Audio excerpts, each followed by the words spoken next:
কি বানিয়েছো মা আজকে? অনেক সুন্দর স্মেল আসছিল সকাল দিয়ে আমাকে। কি বানিয়েছো? সকাল দিয়ে তো রান্নাই করিনি। তাহলে কে করছিল রান্না? আমি দেখলাম তুমি দাঁড়িয়ে ছিলে। সকাল দিয়ে আমি রান্নাই করিনি। বাহ, পোলাও বানিয়েছো আজকে? ফ্রাইড রাইস করেছি, পোলাও না। ও, আর কি করেছো? দেখাচ্ছি দেখাচ্ছি, এত অস্থির হলে হবে? নমস্কার দেখাচ্ছি তো, খাবারটা তো বেড়ে নি।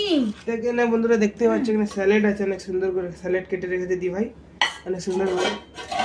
তো কিছু না কিছু আন্দাজে লাগাতেই পারছো মাকে দেখে করে। মায়ের মুখে দিয়ে এক্সাইটমেন্ট দেখাও ক্যামেরাম্যান।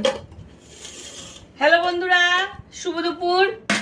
খেতে বসেছি আজকে, কিন্তু দেখো আমি একটু সেজে গুজে বসেছি। কিরম লাগছে কমেন্টে বলো। ডেলি তো পাগলির মতন বসে যাই, আজকে একটু সেজে গুজে বসেছি। পাগলি? হ্যাঁ। না, আমাকে সব জিনিসই সুন্দর লাগে, অবশ্যই যেরকমই থাকুক আমাকে আমার মা অনেক সুন্দর লাগে। হ্যাঁ, হ্যাঁ। সবার কাছে তো আর লাগে না, তোর মা তোর কাছে লাগতেই পারে। বাবারে চিকেন! আর এই দেখো আজকে রান্না করেছি, ফ্রাইড রাইস করেছি আর করেছি দেশি চিকেন। দেশি চিকেন করেছি। কিরম হয়েছে বন্ধুরা দেখে বলো। আর যদি খেতে ইচ্ছা করে, খেয়ে তো বলতে পারবে না, খেতে ইচ্ছা করলে আসতে হবে বাড়িতে।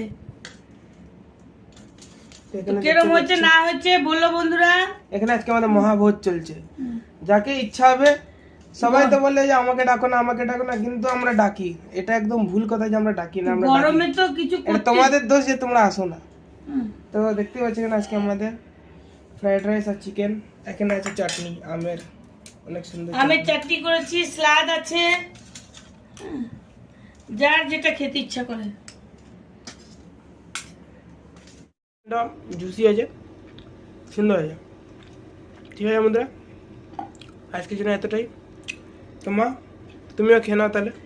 ঠিক আছে, বাই বাই। ঠিক আছে বন্ধুরা, টাটা।